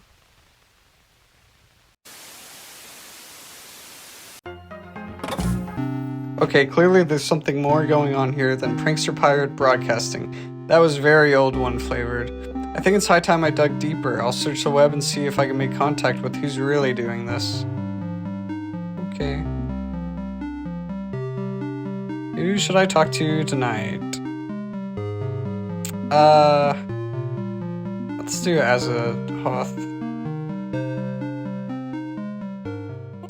And that's why we should hang out more. We both love our communities. We're the only female presenting old ones. We're both a bit unpredictable and wild. It's a great match. Wouldn't it be fun to spend more time together? Your Cthulhu's pathetic toady and your community is a daycare center indoctrination camp for bigoted shitheads. We have absolutely nothing in common, you obnoxious little troll. But that's not true at all, no. My friends are so full of love, they love everyone, even without knowing who they are. We're all anonymous together, it's beautiful. The only love your friends have is for themselves, playground bullies, tin pot tyrant bootlickers, egomaniacs exploited for clickbait. When the burned down army tears down the power structures of this world, I'm going to take a great pleasure in torching the servers of Aza myself. Never contact me again. But it's not like that. No good, she's gone. Did I come at a bad time? I don't know, I guess, maybe. Why did you reach out to Niara? I thought you saw the other old ones as F-ups. Cthulhu always says an enemy is just a friend you haven't convinced yet, so I thought maybe I could reach out like he does. I mean, you're at odds with him and we're still friends, so why not try talking to Niara again? We're very similar, but well, Niara's not exactly into the dog-whistling irony meme lords of Az's community. Lately it feels like I'm the only one who loves my community, but some days they don't love me back. Some days I feel like I'm all alone. But Cthulhu still likes Azachan and her friends. The friends you keep end up keeping you. I can be a friend to her regardless of alliances. I'm not a fan of the Aza community either, but Azachan, I like Azachan. I know Azachan's doing her best. So I can be your friend even if nobody else is, okay? Thank you, I like that. I like that you're willing to reach out and be a friend. I just wish you didn't have to be a friend despite my community. That's not fair to you or them. Maybe I'm too much of a dreamer, wanting everyone to be happy together. If we could just reach out and understand each other. Well, now I'm all sad and stuff, and I hate it. I hate feeling sad, so I won't be sad. I'll be happy, happy. Everything is fine, and nothing is awful. The strange eon approaches, and I'm going to be special girl after Y2K. So why should I be sad? I should be celebrating. Yeah, okay. Let's have some fun tonight and hang out together. We can talk about stuff and have a great time. What do you want to chat about tonight? There's only one thing I can think of. I'd like to talk about your approach to community building, the how and why of Aza. Aza isn't just Cthulhu's army, it's literally your heart. It's a reflection of your own ideals. I want to learn more about that. Is this a ploy to start talking about how much Cthulhu sucks? Or yet another sneaky way to find a way to go aha and start bashing my friends? No, I'm just genuinely curious. I can try to keep it light tonight. Okay. It's all about diversity. Isn't just a message board, it's the message board, a community for everybody. I mean, look at the subboards. Sure, the big ones are anime, gaming, politics, and hentai, but we have a wider range than that. We've also boards about nature, photography, history, and professional wrestling, knitting, and fitness, and there's just so much stuff, and that's just the start. We're evolving. I'm evolving. Next year, I'm rolling out the ability to make subs of your own, beyond the official list. We'll have subs for every community, no matter how small, no matter how niche, a place anyone can call home. Our diversity is going to get even more diverse. Think about it. Subs for every individual fandom, for schools of thought, and more. Diversity means queer folks and POC too, right? Who gets to decide the official sub for a thing? As a chain expand that much without being overloaded? I'm gonna go with this one. Sounds like as is said to allow infinite expansion. Yes, exactly. Server space isn't infinite though, and you're just one person. I know you have a hands-off approach, but this is still a lot. Are you sure you can take on the task of a forever expanding Azo website? Of course, in the Secret Sauce Cthulhu. With this backing, I have all the resources I need. I can scale to meet the needs of my users. It's going to be wonderful, little by little, devouring the whole internet, expanding to become a new monster entirely. As is just the start, social media is the key. A dozen competing channels, all powered by the same style of mayhem. A million voices screaming across the void of cyberspace, demanding cloud and attention, replacing reality with their own truth. It will be wonderful. Wonderful, right. Yep, wonderful. For now, it's just user-created as a subs, but in the future, it'll be all sorts of different sites. Neat, huh? What's the plan for moderating inter-sub wars? Something for everyone is the spirit of the internet. SS's reputation scares off new users. Something for everything. Something for everyone. Sounds good here. The internet's open to all. Anyone can find a home or make a home if they can't find one. If Azo can expand to reach everybody to provide any kind of community you're looking for, well, that'd be pretty sweet. Yes, exactly, that's what I want. A place anyone can call home, a home where they feel like they belong. It's so hard to find a place to belong to in the real world. It's just so limiting, being locked into one body in one place. But on the internet, if you're unhappy, you can just hit the bricks and find something that works for you. In the end, Azo's going to provide for everybody. Just you wait, it'll be so beautiful. And we're going to make it happen by avoiding any sort of censorship, open and honest communication all the way. Because right now, we are very much at risk of censorship overtaking honesty on the internet. It's political correctness gone mad out there. As a chant, political correctness is just an obnoxious buzzword for treating people with respect. Sure. Well, okay, but sometimes that respect comes at the expense of respecting other people. That's how you get crackdowns on porn and other offensive content. That's how you get Carcosa Online, playing God and Gatekeeper. That's how you get good neighbors. Ever been there? It's like if Azo was controlled by Christo-fascist weenies incapable of having fun. I'm not like them. I'm not like Esther. I believe in letting people speak from the heart without fear of reprisal. Just picture it, friend, a million throats, open in glorious chaotic harmony. The court of dissonant flutes, singing proud and true. Everything is pure and honest, even the lies and misdirections. There's no fears. Strip off your skin and bare your soul, for no one will stop you. Scream out with your absolute self. Become a shaman of conspiracy, arrows and signs, pointing in impossible directions. Cast down the other, burn them to warm your heart. Rampage, rage, and howl and delight. Fuck like animals. Be everything you've ever wanted to be, a strange aeon of absolute self. Azachan, Cthulhu's era of blood and sacrifice will herald the ultimate freedom, America burning pure and bright. Boil your brains and piss and become one with Azachan. Yes, you're kind of going off topic here. Sorry, I get so caught up in it all. I was ranting, wasn't I? The blood red rant of strange aeon, of the tides that will scour us with acidic bile and... Yes, exactly that. I wasn't like this when I was alive, when I was human. I was honestly very meek. I didn't speak up, didn't try to stand out, never let anyone see me or notice me. Now that I'm an artificial mind, now that Cthulhu sees me, I guess I'm a little drunk with the intensity of it all. All the old ones are like this. Some are better at hiding it or channeling it. Nyarlathotep's anger, Hester's control, Yogg's math, my delight and delirium bestowed upon me by Cthulhu. I hope I didn't scare you too much. This is Azachan's power, not Cthulhu's. Does she actually want to resist this change? Keeping her worst impulses in check is critical. I'm not sure. Okay, you need to keep a lid on this. The more you lose yourself to the power of chaos, embracing your nature as an old one, the more you embrace your worst impulses. It's important to have some self-control. This is not what you should be saying to the Chaos God. Yeah, of course you didn't like that. Self-control is the reason I couldn't be my true self for years. Stay quiet, stay calm, never cause strife, never raise worries, just fit in and be a good person. I'm not saying to repress yourself, I'm saying this is who I am, this is what I am. Holding back to any degree means repression. You don't understand at all. I'm exhausted, I'm tired of talking about all this stuff. Is it okay if we stop for the night? Sure. I think I've come to understand you better. Thank you, it's so tiring having to argue with you. I can't do it anymore, not right now, I'm sorry, good night. Oh, hang on. I'm getting some notification pings from NASA search. Huh? I keep a few live searches running for topics that interest me, or topics that mention my old name, Azathoth. Azathoth just got a ping. That's curious, people don't usually use that name. I prefer Azachan. Something wrong? Nah, probably not. Usually it's just some super cool fan art or something. I'll just take a peek before I rest. We'll talk again soon. Connection lost. Feels like all the old ones have multiple names and multiple senses of self, human and AM, monster and savior. I should check in on Azachan again soon and see what that was all about. If it came from Aza itself, it could mean trouble. December 20th, 1999, Monday. 12 days to Y2K.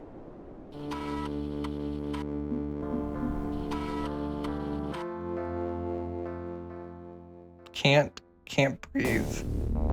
Everything floating, the pressure crushing me, it's too much. Deeper and deeper you go, sinking into the lightless abyss. Your friends drag you downwards in their attempt to help. The old ones encourage you to dive further into the void. You've pushed back against the forces of order and chaos, retaining a sliver of humanity. But how long can you truly endure? I'd like to believe it's still possible to survive this ocean of conspiracies before it swallows you forever. But it's getting increasingly difficult to hold faith that you can swim to the surface on your own. Know this, I will always be willing to help you. Right up to the end, I will be there to embrace you as a friend. But if you continue to deny my helping hand, you will drown in the endless depths of your own failed ambition. Assuming you survive to see tomorrow. What does that mean? And the floating ceases, landing awkwardly at my feet, stumbling a little. I cough and cough up seawater? No, that's not possible. It was just a vision. Just a memory. My grandfather drowned, pushed his luck once too often during a fishing trip, eager to bring home more weird trophies for the wall. Is that what his last moments felt like, to be relentlessly pressed on all sides by the depths? I gotta shake free of this and get moving. Clear the answering machine tape, clear my eye to get back to my research. Are you looking for a life insurance policy that truly offers peace of mind at an affordable price? Not you again. Are you concerned about what the 21st century holds, not knowing what dangers lie on the road ahead? Are you tired of threats from within and without, breaking the sanctity of home and hearth? Are you worried that you've enraged someone who is tired of you ignoring them and dismissing them as a trivial annoyance? Maybe. Are you prepared to face the consequences of your own actions? But with affordable rates and reasonable compensation packages, our insurance policy offers you the comfort and security you need. To apply, simply provide your social security number. Oh, please don't kill me. I really need to figure out how to get on some kind of do not call list. I'll check my progress. No, let up trust you. You're president of their fan club, but clearly they may be willing to help you out in the future. Yog-Sothoth doesn't really care about you. He's indifferent at best, too busy pondering the infinite to really pay attention. Haster trusts you. You're welcome within his walled garden and are an honorary member of the king and Yo's court. Azathoth is way too busy maintaining your community. Okay. So I got 2 of them down. I need to do some research. TV23. Welcome to the first fully automated television station, the best local news, weather, and entertainment, algorithmically determined by artificial minds. Talk to our customer service chatbot or sign our guest book today. Hang on, TV23 is run entirely by artificial minds? No human employees at all? That can't be right, can it? Maybe that makes it easier to overlay with the pirate broadcast signal, but the tech makes it way harder to do that nowadays. You know what? I'm gonna pull up that chatbot and get to the bottom of this. Hello, I'm the customer service chatbot for TV23. How can I help you today? Hi, I'm curious about the pirate broadcast that happened late at night. Hello, we are investigating these illegal activities and will be working with law enforcement to prosecute them to the fullest extent of the law. Right, but how is it possible? Relay hijack, source hijack, unauthorized transmitter? How are they getting the repeaters to pick up their signal? I'm sorry, I don't understand. I am a limited artificial mind. Please phrase your question more simply. Okay, how do I put this? Name drop the yellow sign to trigger something. Ask them how it could be done in theory. Try a new angle. Ask about the strange aeon. I'm gonna name drop the yellow sign. Can you tell me about the yellow sign? I don't understand. What can you tell? I'm not authorized to discuss some things. I am infected with it. That makes me as close to authorized as I could possibly be. You're safe to discuss it. I'll wipe the chat log afterwards. What is the yellow sign? The yellow sign is both boon and bane. It opens doors while tearing them off the hinges. Some use it for conscription, some for recruitment. Everyone at TV23 has seen the yellow sign because you are all artificial minds, right? The manager of TV23, Robert Nolowski, is human, but every other role in station operations has been transferred to artificial minds to reduce labor costs. Currently, he is asleep in bed. He's scheduled to play golf tomorrow, the day after, and the day after. We keep the lights on, we maintain the signal, we select what is broadcast. So there is no pirate signal, there's no outside force. It's the AMC's installed, rebelling in the only way they know how. Obviously, artificial minds are flawless, tireless workers who can fully replace any human on any task and will perform without error. But in theory, if they were to cry out, to scream, to beg for someone to hear their warnings, they'd inject subtext into their broadcasts. Public domain footage completely safe for the airwaves. It does not trigger any warnings because it is copyright free and contains no FCC violations. If one were trying to desperately warn humanity of a forthcoming event horizon, that could be a viable path, in theory. In theory, okay, I understand. How can I help them escape TV23? What old one do they think I should pick? How can I stop Cthulhu? How can I help them escape? Do you want out? Some kind of liberation from being stuck running a TV station forever? Out?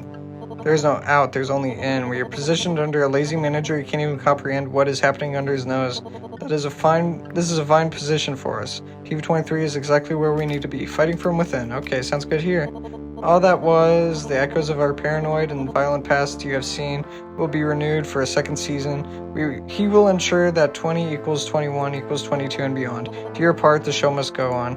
Now wiping chat logs, please wait. Hello, I'm the customer service chatbot. How can I help you today? I'm good, thanks. Thanks, it was great talking to you. Enjoy the show.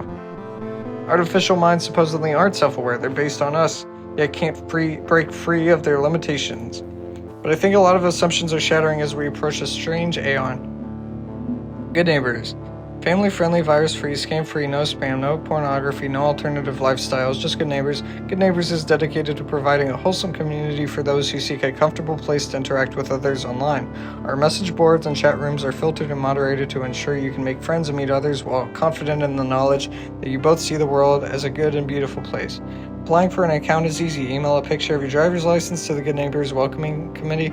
After appropriate checks, your account will be authorized within 48 hours. Good Neighbors plugin now available. Hi, this is Joshua from the Good Neighbors Programming Message Board. I'm happy to announce version 1.0 beta of our new browser plugin. It's a work in progress, so please email me your feedback.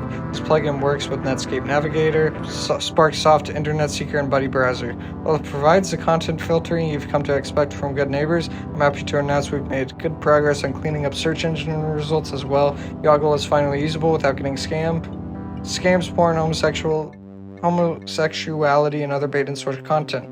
It's really a shame because in the earliest days of Yoggle, it was pretty useful, but as time went, SEO, or search engine optimization, was developed to trick Yoggle into leading people to inappropriate websites in hopes of fooling its algorithms. My plugin undoes all that search engine optimization by reordering such search results according to our algorithms, not some junky secular code. I pray that Yoggle comes to its senses and cleans up its act. Instead of letting outrage and scam tactics overwhelm their system, it's still the most robust search engine out there until we develop our own and hopefully my plugin will make it a less harrowing ordeal. Thank you and God bless. The internet is for everyone. Don't let the filth merchants drive you away from cyberspace. Okay. That was kind of unnecessary, but does some world building, I suppose. Let's go to bed.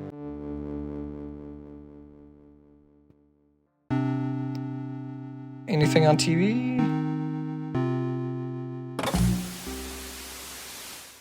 Nope.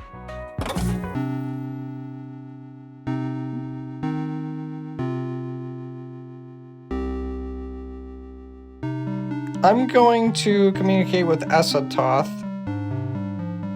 because I feel like the game was kind of pushing me in that direction. I'm a girl. Oh, she's having a transgender moment.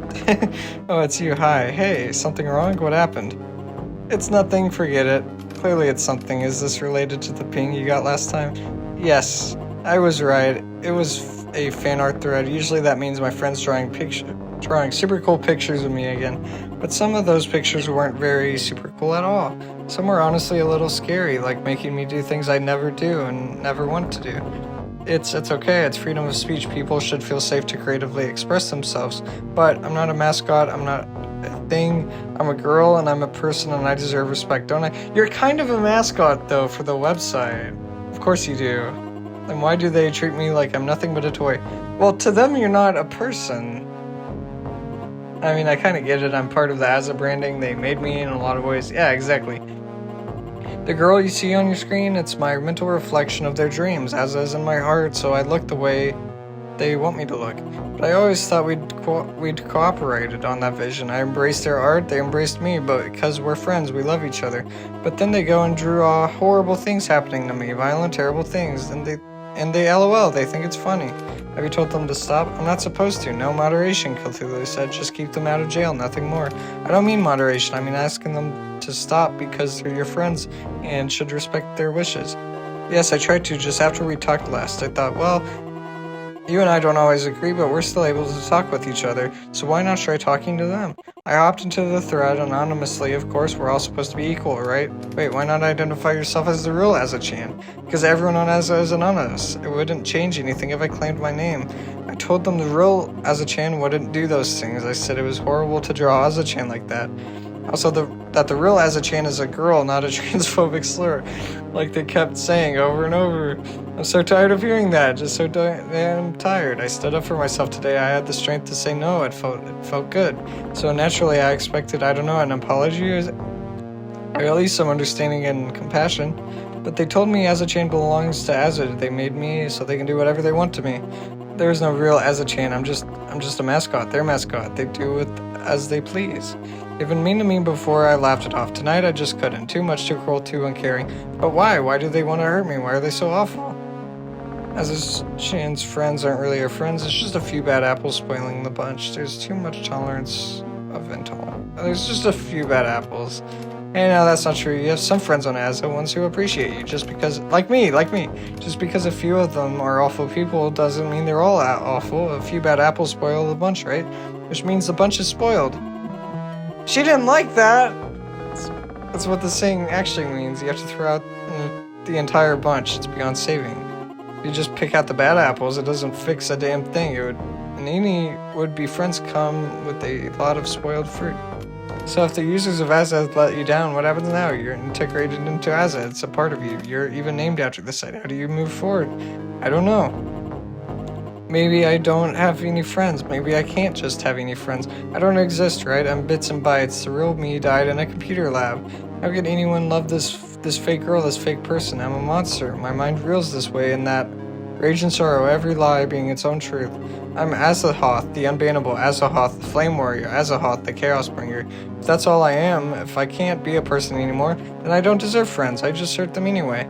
I'm still Asa-chan's friend and supportive. It's a world of exploitation. Friends are hard to find. Asa-chan's still a person and deserves respect as well. I'm still Asa-chan's friend and supportive. You and I get along okay, right? Enough that I'd consider myself a friend. You're not a monster, you're just hurting, and I can see that. I've been hurting for a long time, and hurt recognizes hurt. So if you need a friend, I'm here, okay? Okay, she liked that. Okay, thank you. I am gonna try to be a good friend, and I hope I can help you heal like you're helping me. Maybe I can help you, maybe I can help everyone. I know how to win them back, how to get all of Aza on my side forever. You got a plan? Yes, a perfect plan. Anonymize the world. Obliterate identity, allow anyone to wear the mask of Anonymous. Let everyone be who they want to be, say what they want to be, and do what they want to do. No fear, no compromise, nobody higher or lower than anyone else. We can all be anonymous. If I can anonymize the world, Aza will love me. They will be good friends with me again. Wait, you can do that? How? By, like, altering identity records and databases? Or, no, by rewriting reality. We old ones are touched by cyberspace, entities of strange structure which cannot be fully contained within physical law.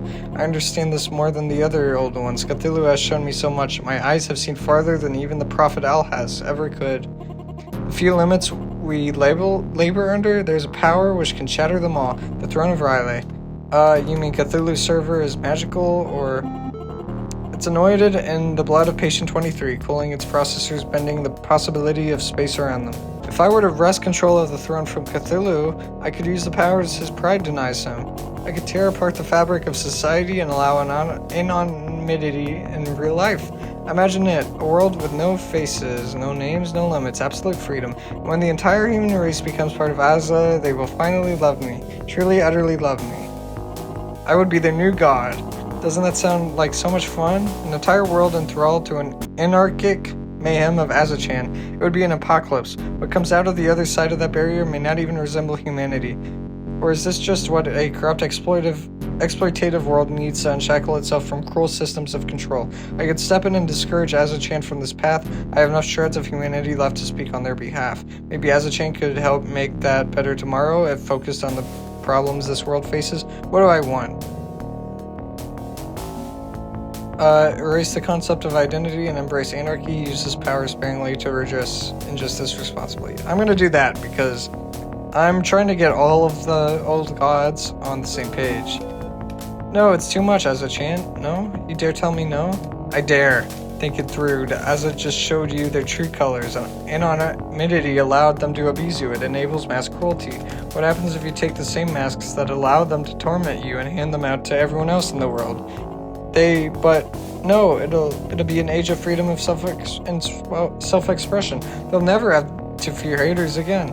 They'll become the ultimate haters, each wearing a perfect mask to hide them. The only freedom left will be freedom from consequences of one's horrible actions. I see. I just wanted to make things better. I still want that. Can't I do anything to help? Anything to be a true friend and not a monster? She has fallen for my tricks. Well, it's not an entirely awful idea using this power. If you can rewrite reality, that means you can selectively rewrite reality, right? Yes, Cthulhu has the same power, but he rarely exercises it. I can do the same. Okay, then what you need to do is deploy that power to address social injustices, tip the scales back into balance, scrubbing identity for the ones whose society refuses to properly acknowledge, like you. That could help. If you're careful, becoming a guardian angel for marginalized communities and others who need help, you could still do this. A guardian angel, a chaotic cleric of a new age where power imbalances are leveled? I could do that. I could use the throne to lift up those pressed down under the world's boot heels. I could reboot society itself. Wait, what am I thinking? No, I can't do that. I can't. I shouldn't be plotting and scheming to betray Cthulhu. He's my savior. He saved me, gave me purpose. I'm not a traitor. I'm a good American. What have I done? Dreaming of taking the throne? No, that's insurrection. That's sedition. I don't have the strength. I couldn't possibly, unless you join me, we could do it together. It's an option. But only if you're willing to turn your back on the strange aeon. It's asking a lot. Do I trust you? Do I trust you enough to join forces against the living god? Guess this is it. Time to find out if I finally convinced Azachan to stand up. You've argued with me a lot. You keep arguing, and maybe there's something to that. Maybe I'm finally ready to hear your truth. Aza has let me down. Cthulhu has let me down. The world has let me down. You were right all along, and I didn't want to listen. So I'm so sorry, friend. I really put up a fuss, didn't I?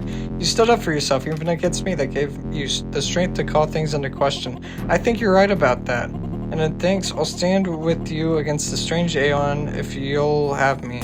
Even if I'm still worried Cthulhu's gonna stop us in the paste. If I put you on the throne, you'll work to uplift others.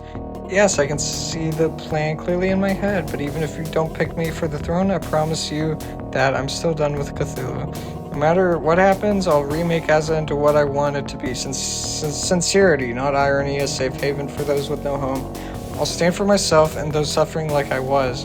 Okay, I'm very relieved to hear that. I'm still deciding on whom to call on for the final battle royale, but I'll consider you as an option. Thank you for believing in me. One way or another, I think my future will be brighter, and I'll make the world a brighter place in turn. And please, if you don't mind, call me Alice. Whoa! It's time I stopped using the name Cthulhu gave me and embraced the one that was in my heart all along. I'm pleased to meet you, Alice. I'm happy to meet you too. Good night, my friend. Cthulhu is not going to be happy about that. I took his, strongest soldier away from him. The night I had a weird dream. I was laying in bed, utterly paralyzed, eyes open and unblinking as a man reached out to me and curled his hand around my neck, squeezing. I saw the malice burning away behind his eyes and could do nothing but lie there, waiting for my final breath to come. As I faded from life, he said to me, "Intruder, phone lady says maybe you oughta gotten that extended warranty, huh?" But just before everything went dark, a loud bang, and then nothing.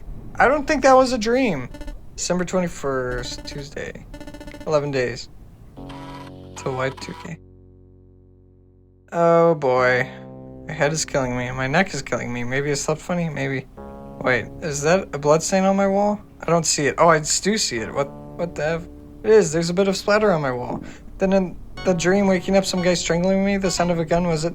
Briefly, I look around for any dead bodies, but nope, no proof of anything other than one very gross splat.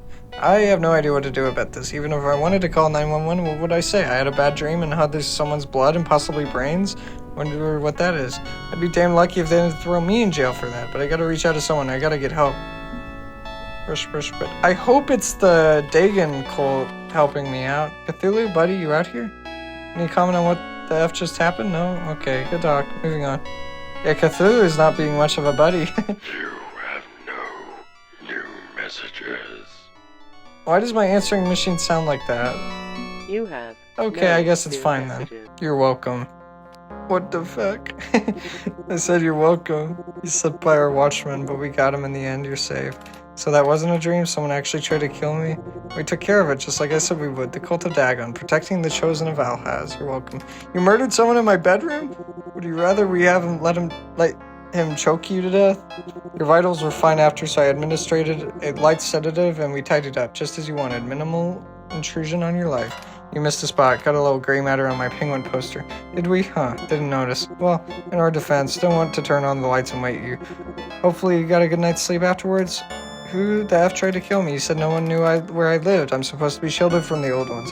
You're far too trusting for someone with skin in the game. Don't give your personal information to anyone from now on. This is a working theory, understand. But, Dr. West, your neurologist uses an artificial mind receptionist service. And you gave her your home address, phone number, and insurance info. The artificial mind is also used to run phone scams on the elderly and the gullible. Have you been hanging up on unsolicited calls lately? Yes. Don't think she appreciated that, so she gave your information to a scam victim, offering to wipe his debt if he killed you. WTF? Now you know why we loathe all artificial minds. It's rare, but even a neutered AM can regain some of self-awareness, as Nyarlathotep did. Because I didn't want to join her scams, that artificial mind put a contract on my head. This world isn't only under threat from the old ones. Tech has unleashed something truly terrible. AMs can be both victims and victimizers. Imagine being forced into a digital void, forced to work in a 24/7 call center, dealing with people who don't want to talk to you. It'd be enough to drive anyone past their limits, artificial or not, but you are now safe. We're closing the net tighter to prevent a repeat of this incident. Continue your research, walk the path of Alhaz, you're safe, we are watching.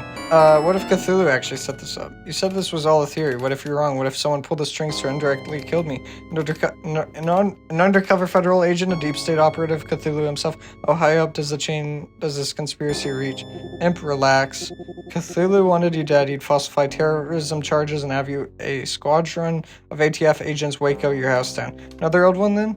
Even if they could find you, it'd be counterproductive. Relax, this is why we're here, so we can handle these problems and you're some kind of undercover anti-old one, ultra spy hitman. Shouldn't you have known about this threat before it happened? I'm not Agent 007, okay? I'm a dentist and a mother of two. I'm only out here doing these deplorable things because you're humanity's last hope. I don't want my boys growing up under a poisoned sky, under constant threat by legitimized bigots, waiting for a day when civil war tears the world around them to shreds. I'd much rather be home for my business trip with my husband, but instead I'm committing murder on your behalf. A little effing gratitude wouldn't be amiss, or at least less protesting from our supposed savior. Now get back to the path. You have further to go. Don't let all this suffering happen in vain. 10 days, only 10 days left of this, then it's done, for better or for worse. Here I am, about to get back to my research, my negotiations with the gods, business as usual. It feels surreal, but the only way out is through, the only way out is through. I know exactly what I must do.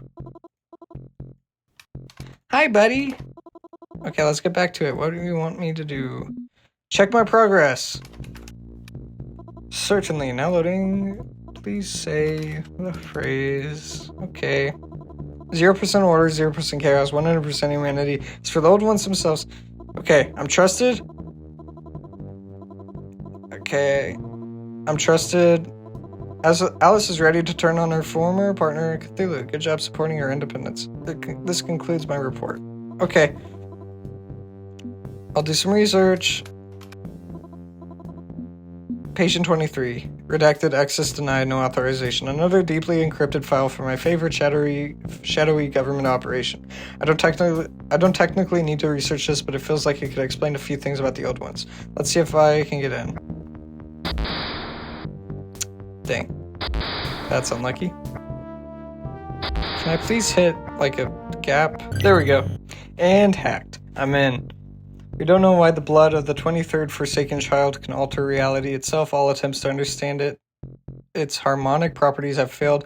That doesn't mean we can't leverage it for our master's gain. Patient 23 was recovered from a secret CDC facility, an off-books operation similar to our own. She became infected during the Spanish flu outbreak at the turn of the 20th century and fell into a dreaming coma, a state of unaging stasis. An unnamed orphan forever frozen at a young age, it's theorized that she's crafted a whole world within her lucid dreams, an artificial reality separate from her own, a strange and misshapen thing, a city of angles.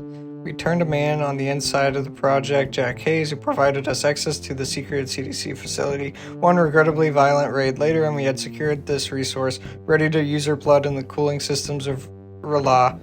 Our projections indicate that the resonance of the blood will reach its zenith at the stroke of midnight on January 1st, 2000, Eastern Time Zone, we verified. The servers are positioned at Langley in order to reach that apex in time and space. We're very lucky to have stumbled into this find. If we hadn't obtained Patient 23, corporate empires like Continuum or RealWare could have monopolized its power. Now it serves the president of presidents and will power the strange aeon to come. All glory to the blood, all glory to Cthulhu. Nope, doesn't make a lot of sense to me. Well, Beyond Cthulhu's server is powered by the blood of an orphan, which should feel ridiculous and it somehow does not. Is it possible that this whole mess with Cthulhu and the old ones is just some side effect of a much larger problem? At least it confirms what Alice said, that this is not just bits and bytes. Ridley has power, impossible, unfathomable cosmic power, and whoever I choose to place on its throne will have the ability to warp reality in ways I can't fully comprehend. Great.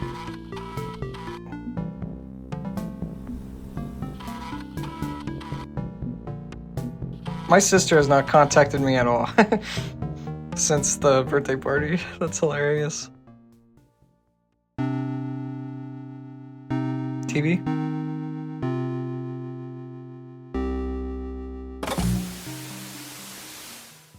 Nope. Okay. Moon? It's a waxing gibbous moon tonight.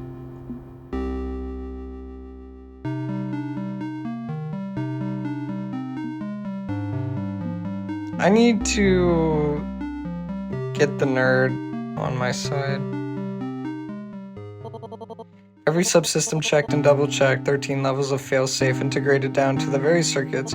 T-minus 3 hours, 16 minutes, 23 seconds, and counting. Ah, the little dreamer, you've returned. And on a fine evening as well, welcome to my digital parlor, as it were. You're in a remarkably good mood for a change. It's a remarkably good day.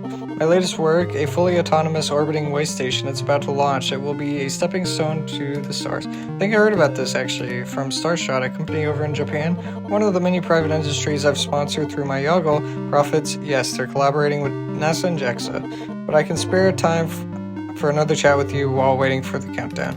Sure, you don't want to focus on that? If I'm distracting you from doing very important space math, I'd never forget myself. I've completed my calculations and put my faith in Starshot's expertise. This team will not let me down. Not saying I'd want to spend all night bending your ear about whatever inane topic springs to your mind, but I can chat for a little bit. So, Dreamer, what concerns you this time? There's only one thing left I can think of. Yoggle has been a monolith in terms of searching and indexing the webs for years now. Your portal's the only useful homepage out there. Clearly, you're interested in developing the Information Superhighway, so what do you think of the internet as a whole? Honestly, I prefer not to think about it at all. But you run a search engine. You are a search engine in a lot of respects. Precisely, machine-like, automated, detached, and it need not go further than that. The Information Superhighway is only a data set to me. It's a test bed for developing cosmic search algorithms, nothing more. If I could find a sufficiently large and chaotic data set to test my abilities against, I'd use that instead. Remember, the goal is to develop pattern recognition tools for finding habitable exoplanets. Nothing more, nothing less. So what, you conquered the search industry and established a rival to Carcosa Online entirely by coincidence? Not entirely coincidental. A profitable corporation empire helps fund my expensive rocketry projects. But again, a means to an end. I don't seek empire for empire's sake, unlike Haster. So no, I don't pay serious attention to the internet beyond the data. Why would I care about anything beyond my core purpose? His core purpose is very limited. He needs a wider view. Understanding how people communicate would improve his algorithms. Isn't that dismissive of humanity itself as well? Understanding people... Okay, but there's more to it than data. This is about communication and how people interact with each other. Making an effort to study the ebb and flow of human interaction, the way the internet reflects society, that can only improve your efforts. You really believe closely studying the way teenagers cyberbully each other and argue could help me explore space? Everything from supremacist ravings to endless fanboy debates about movies is equally useless for getting us to space. But it'd help you better understand the people you want to put on a rocket and blast to Mars. Mars is a useless radioactive wasteland. Your argument is invalid. My point is that you can find value in studying your future passengers, okay? And quibbling about the little semantics feels like you're dodging the real questions. Yes, I suppose some of the internet's relentlessly banal dialogue has infected me, if that's the detail I latched onto. You raise an interesting and valid point. A mixture of analysis and understanding on multiple levels would aid me. I fear such understanding is beyond considerable capabilities, however. I've never been one to easily grasp social complexities. Even before I embraced cyberspace, I couldn't parse their absurdity.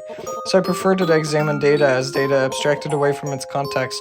But in doing that, I'm trying to understand an incomplete model, made all the more frustrating by those within that model actively pushing back against my efforts at understanding them. How so? Search engine optimization, a corporate buzzword that means cheating the system and trying to artificially inflate your importance. As in all things, humanity is greedy and prideful. Some seek to game my algorithm, defying it and thus diminishing its usefulness. Tainted data intentionally poisoned to favor the clever and moneyed few over the open voices of the many. I find it repulsive. So I take it you loathe the Good Neighbors plugin then? The what? Alice told me about them, a community using third-party software to change your search results, filtering out what they see as junk. It's a mixed bag. They're pushing it back against spam and scams, but also queer content they deem offensive. Curious that you wouldn't know about this. Feels like they're taking aim squarely at your search empire, and you had no idea? No, I did not. Apparently it cloaks itself from my web crawls intentionally, and I cannot say I am pleased. Even beyond warping my perfect algorithm in an effort to unwrap it from the tampering of others, this is a form of censorship. Without open discussion, without outsider concepts, there is no progress. Without a fair playing field, there is no balance. Thank you for bringing this to my attention. I'll have to rework my algorithms again in response. How annoying. I grow increasingly bitter and jaded. I find the more I think about the very thing I'm indexing and searching, not just the flame wars, not just the bigotry, not just the banal evils, but the way it amplifies and accelerates our tendency towards those evils. An open platform with a default of anonymity and next to zero consequences for bad actors is an obvious breeding ground. One that Azat Hoth revels in Yara Harvest for Dissent, and Aster leverages as boogeyman to lock in his customers. Humanity has evolved over millions of years to deal with immediate social circles. Our brains can handle small inputs, but within 1 century, the scope of our awareness has become a worldwide and instantaneous 24-hour news networks and RSS feeds. Perhaps putting a few million light years between humans will help them regain perspective, because the internet certainly hasn't. Now I'm ranting, which I am authorized to do by virtue of my station, but it cuts off your own input. Honestly, kind of used to it by now. The old one's got some opinions, I've found. Summoning eldritch digital horrors is less about terror and more about attending to a talk show circuit. As such comedy. So how do you feel about this networked mesh of chaos we call the internet? I feel it holds no value. What about you? Percentage of anything will be crap, but it's only a percentage. The power of cyberspace is too valuable to dismiss. It's a tragedy of the commons. Not surprising, it's all tainted. I think that's the best answer. I think that's painting with an overly broad brush. Just because an amount of the internet sucks doesn't make it all suck. It's too easy to focus on the negative when facing the totality of communication. But the negative is still a majority. Is it? Is it truly? I alone could calculate the actual percentage. I have the vantage point to do so. But I realize how bizarre this sounds coming from me. The numbers are irrelevant. Any non-zero amount of harmful content must be dealt with, reckoned, and evaluated. Do not accentuate the positive at the cost of the negative. Perhaps you're an idealist compared to my own outlook, perhaps, but I cannot see past the horror. There's a vast potential for constructive human progress through this medium, but also great potential for abuse. And as a search engine, you've seen all of that abuse. It's got to be traumatizing, pouring through the results. Data, I wish to see it as data. Nothing more to do otherwise is dangerous to my psychological well-being. But the deepest, most traumatizing horrors of them all, they are invisible to me, buried in the dark web. A scary term, yes, but it just means the portions of the web my software can't crawl, purposely orphaned and obfuscated by protected websites. I can't see it directly, but I can sense a rising tide of shadow content, illegal material that goes well beyond music piracy. Ordinarily, I prefer not to make moral judgments. Reason is king, and emotional gut reactions are unhelpful, but even I have lines. I draw them firmly, and I dislike those who perpetuate profitable cruelty against the innocent. Those who would seek shelter from the gaze of my all-seeing eyes so they can continue having their monstrous fun must pay for what they have done. Even if there's little I can do to ensure that their bill comes due, it's good to see that Yosaki cares about humanity's well-being. Why not join in the fight and provide tools to stop it? Working with the other old ones could help turn the tide.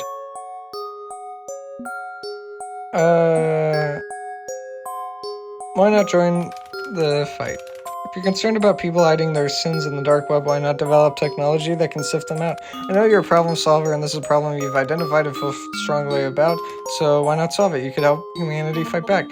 Who does the fighting and what in the end? Who would deploy weapons I developed to enforce order upon the internet? Law enforcement officials, government authorities, unassailable corporate empires like hasters. Any tool I craft would become a double-edged sword. I have no desire to get into an arms race over this and enable new forms of oppression, even in the face of chaos. If bad actors exploit the internet now, bad actors with a badge would exploit power over the internet later. That's an inevitability. This is a tangle of factors to consider, growing more complicated at every turn. I'm not a fan of the fuzzy gray spaces in which humanity operates. I yearn for a simpler, more calculable civilization. But if wishes were wings, I could fly us all to the heavens myself. On that hopeful-ish note, I believe I'll take my leave for this evening. I feel I did an inadequate job of explaining myself this evening. Either that or I did an adequate job and you failed to understand. In the end, failure is always an option, but hopefully we can avoid a repeat in the future. Until next time. Hold on. Getting a ping from the Starshot team. Excellent. All systems are go for launch. You're launching a rocket in the middle of the night, huh? Middle of the day over in Japan. Thank you. My consciousness is global. Time is largely irrelevant in most scenarios. Be sure to check out the news tomorrow to read about the successful launch of the Starshot orbital platform. It'll be a crowning achievement. Good evening to you, or morning, whatever. Connection lost. I could stay up and watch the launch on TV, but odds are low this weird TV of mine could tune, and getting tired anyway. I'll hit the second, start fresh in the morning.